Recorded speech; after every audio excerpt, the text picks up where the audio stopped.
Shalom saudara-saudara, apa kabar? Doa saya dimanapun kita berada, kita sehat selalu dan di dalam perlindungan Tuhan yang sempurna. Kali ini kita akan belajar tentang satu kebenaran firman Tuhan dengan tema belajar dari sudut pandang Tuhan Yesus.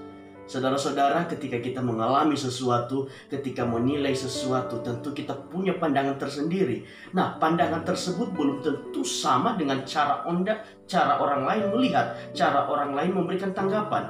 Banyak orang yang akan memberikan penilaian yang berbeda-beda ketika sesuatu terjadi. Nah, kali ini kita akan belajar dari firman Tuhan, bagaimana Tuhan Yesus memberikan penilaian, memberikan tanggapan, cara pandangnya dalam menyikapi segala sesuatu. Di Roma 12 ayat yang kedua, begini bunyi firman Tuhan, "Janganlah kamu menjadi serupa dengan dunia ini, tetapi berubahlah oleh pembaruan budimu, sehingga kamu dapat membedakan mana kehendak Allah, apa yang baik, yang berkenan kepada Allah, dan yang sempurna." Tuhan berfirman supaya kita jangan serupa dengan dunia ini. Bila cara pandang dunia ini berbeda dengan cara pandang kita, maka yang harus kita lakukan adalah tetap mempertahankan apa yang sesuai dengan kebenaran firman Tuhan. Ketika kita berbeda pandangannya dengan dunia ini, maka yang harus kita pertahankan adalah cara pandang yang sesuai dengan firman Tuhan, yang sesuai dengan yang diajarkan Tuhan Yesus, bukan seperti yang dunia kehendaki. Oleh karena itu Tuhan mau supaya setiap kita, setiap pribadi kita diperbarui di dalam roh dan pikiran kita. Di Efesus 4 ayat 22 sampai 24 begini bunyi firman Tuhan, yaitu bahwa kamu terhubung dengan kehidupan kamu yang dahulu harus menanggalkan manusia lama. Nah, tidak mudah untuk kita bisa mengenakan atau berada di dalam cara pandangnya Tuhan Yesus. Yang harus kita lakukan adalah kita menanggalkan manusia lama kita dan kita mengenakan manusia baru, sehingga kita akan diperbaharui di dalam roh dan pikiran kita. Otomatis ketika pikiran dan roh kita diperbaharui, maka cara pandang kita dalam melihat sesuatu juga akan berbeda dengan kita yang dulu sebelum kita diperbaharui di dalam Tuhan. Nah, ada 4 hal yang akan saya bagikan untuk kita boleh bersama-sama belajar tentang cara pandang Tuhan Yesus di dalam menilai sesuatu, memutuskan dan memberikan tanggapannya terhadap segala sesuatu. Pertama, di Matius 5:43 ayat 45. "Kamu telah mendengar firman, kasihanilah sesama manusia dan bencilah musuhmu." Nah, manusia pada umumnya ketika ada orang lain yang menyakiti dirinya atau disebut sebagai musuh, maka yang lumrah akan dilakukan adalah membenci, bahkan kalau bisa melakukan balas dendam, kalau bisa menuntut lebih banyak dari apa yang sudah dilakukan terhadap kita. Itu adalah cara pandang manusia. Cara pandang manusia adalah ketika engkau ditampar, maka engkau minimal harus tampar dia kembali, engkau tendang dia, engkau tonjok dia yang lebih dari apa yang dilakukan terhadap Anda. Tetapi ketika kita menggunakan cara pandang Tuhan Yesus, ketika pikiran dan roh kita sudah diperbaharui, maka cara pikir kita, pola pikir kita, pandangan kita berbeda dengan manusia pada umumnya, berbeda dengan orang-orang pada umumnya. Ketika orang lain berkata bahwa kau ditampar, tamparlah dia, tendanglah dia, tetapi Tuhan berkata, berdoalah bagi mereka. Tidak mudah saudara-saudara, ketika orang lain menyakiti kita, maka yang kita lakukan adalah berdoa untuk dia. Tetapi inilah yang mau Tuhan ajarkan. Ketika kita disakiti, ketika kita dibenci, ketika kita dimusuhi, jangan engkau melakukan hal yang demikian. Tetapi Tuhan berkata, berdoalah bagi mereka yang memusuhi kamu, berdoalah bagi mereka yang menyakiti kamu. Ini 2 hal yang berbeda. Ketika kita disakiti, ketika kita dimusuhi, maka manusia akan berkata, musuhi dia, hajar dia, balas. Tetapi Tuhan Yesus berkata sebaliknya, ampuni dan doakanlah dia, berdoa untuk dia.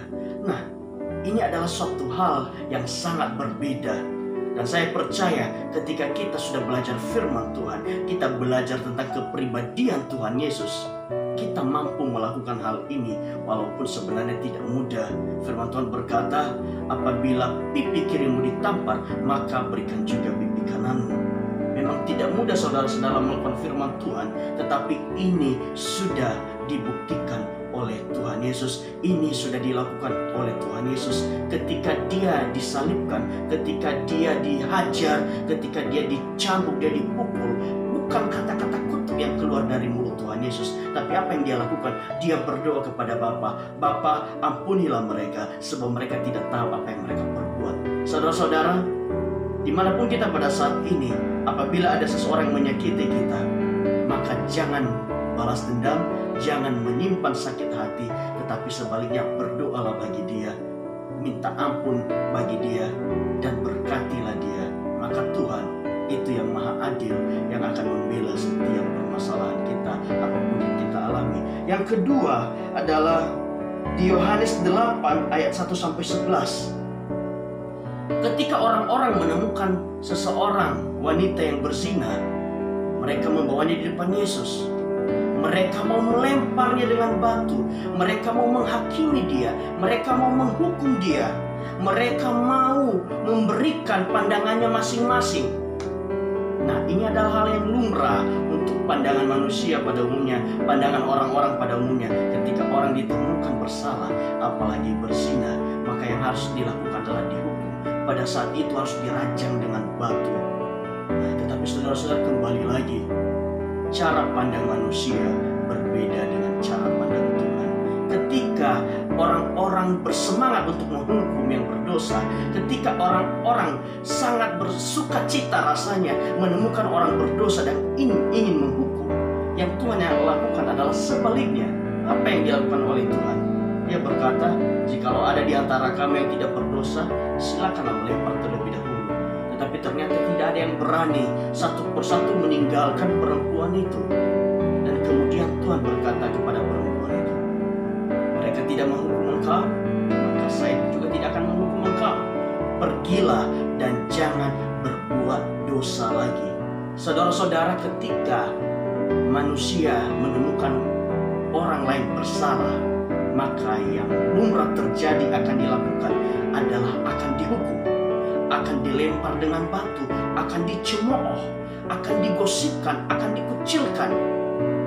Tetapi Tuhan Yesus mau mengajarkan kita, ketika engkau temukan orang bersalah, ampunilah dia dan berkatalah jangan berbuat dosa lagi. Tuhan berkata kepada wanita ini, saya tidak akan menghukum engkau, tetapi jangan berbuat dosa lagi. Nah, ini juga menjadi satu pesan bagi kita. Ketika Tuhan mengampuni kita atas dosa-dosa kita, ingat satu hal pesan Tuhan, jangan berbuat dosa lagi. Yang ketiga adalah di Matius 13 ayat 14 sampai yang ke-16. Ketika banyak orang menunggu kedatangan Tuhan Yesus, mereka berbondong-bondong, banyak orang, ribuan orang menanti kedatangan Tuhan Yesus. Ketika melihat keadaan itu, bagi murid-murid Tuhan Yesus sebagai manusia biasa, ini adalah masalah besar. Karena apa? Kalau mereka tetap di situ, mereka tidak mampu memberikan makan. Maka apa yang dikatakan oleh murid-murid Tuhan Yesus kepada Tuhan Yesus? Suruhlah mereka pergi. Kembali lagi, Tuhan Yesus punya pandangan yang lain, yang penuh kasih. Ketika Tuhan Yesus mendengar tanggapan daripada murid-muridnya, dia berkata, engkau harus memberi mereka makan. Ketika Tuhan Yesus melihat setiap kita yang menantinya dengan setia, Tuhan tidak akan membuat kita pulang dengan sia-sia dengan tangan kosong, tapi Tuhan akan berkata, beri mereka makan. Saudara-saudara, ini jelas dua pandangan yang berbeda antara manusia dengan Tuhan. Ketika ada sesuatu yang berujung masalah, seperti masalah ketika orang datang ramai begitu dan harus diberikan makan, tentu ini menjadi masalah bagi kita sebagai manusia. Tetapi bagi Tuhan ini bukan masalah. Bahkan Tuhan berkata, berikan mereka makan. Apa yang terjadi ketika Tuhan berkata berikan mereka makan? Bahkan tercatat bahwa makanan yang diperoleh bukannya kurang, malah berlimpah.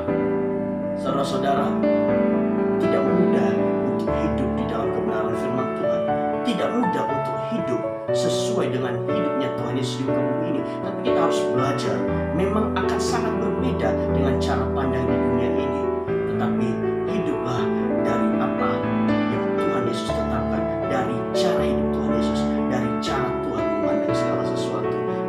kita sebagai manusia memandang itu adalah masalah, bagi Tuhan Yesus itu bukanlah masalah. Karena dalam segala hal Tuhan tidak mau setiap orang yang datang kepadanya sia-sia. Yang keempat adalah di Matius 20 ayat 29 sampai 34. Ini peristiwa ketika Tuhan Yesus sedang berjalan, kemudian ada orang buta dan memanggil Yesus, "Yesus anak Daud, kasihanilah kami." Apa yang dilakukan oleh murid-murid Tuhan Yesus? Mereka suruh diam. Mereka suruh dia untuk tidak berbicara, mereka suruh dia untuk tidak mengganggu. Tetapi Tuhan Yesus mendengar setiap jeritan, setiap ungkapan kita kepadanya. Dan apa yang Tuhan katakan? Tuhan dekati orang buta itu. Dia berkata, "Apa yang hendak aku perbuat kepadamu?" Dan orang buta itu berkata, "Hendaklah aku bisa melihat." Dan Tuhan berkata, "Terjadilah." Nah, ini terkadang yang sering terjadi dalam kehidupan kita. Ketika kita melihat sesuatu berpotensi mendatangkan masalah, maka kita akan berkata, "Diam, jangan ganggu. Diam, jangan mengacau." Tetapi lagi-lagi Tuhan mau mengajarkan kita untuk selalu merespon, untuk selalu bersikap seperti Tuhan Yesus. Masalah bukan datang begitu saja. Ketika sesuatu datang, pasti ada sesuatu yang mau Tuhan kerjakan. Terlebih-lebih kita sebagai orang Kristen, kita sebagai pengikut Tuhan Yesus harus punya cara pandang Tuhan Yesus. Harus bisa menilai segala sesuatu dari cara pandangnya Tuhan. Memang tidak mudah saudara-saudara untuk kita bisa boleh hidup seperti yang Tuhan mau. Tadi pertama, ketika ada yang membenci kita, musuh kita, yang menggosipkan kita mungkin, Tuhan berkata, "Berdoalah bagi mereka. Jangan memusuhi, jangan balas dendam." Kedua, ketika ada orang yang tertangkap berbuat dosa, cenderung manusia akan menghukum, menghakimi. Tapi Tuhan katakan, jangan berbuat dosa lagi, dan Tuhan mengampuni.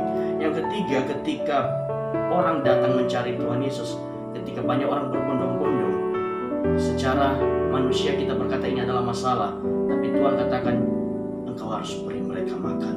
Dan yang terakhir, ketika orang buta adalah masalah bagi orang lain, karena pasti akan menyusahkan. Tapi Tuhan katakan, Tuhan tidak menolak. Tuhan selalu berkata, "Apa yang hendak aku perbuat kepada kamu?" Saudara-saudara, mari kita belajar dari cara pandang Tuhan. Siapapun yang datang kepada kita, sekalipun kita berpikir itu menjadi suatu masalah dalam kehidupan kita, tetapi berpikirlah seperti Tuhan Yesus. Lakukanlah seperti apa yang Tuhan lakukan, dan katakan, "Apa yang hendak bisa kuperbuat bagi kamu?" Karena ketika sesuatu datang kepada kita, ketika orang datang meminta tolong kepada kita, Tuhan juga sedang mau memakai kita untuk menjadi saluran berkat bagi mereka. Mari saudara-saudara, kita intim dengan firman Tuhan. Kita mengenal pribadi Tuhan Yesus, sehingga kita bisa memiliki cara pandang seperti cara pandangnya Tuhan Yesus. Tuhan Yesus memberkati.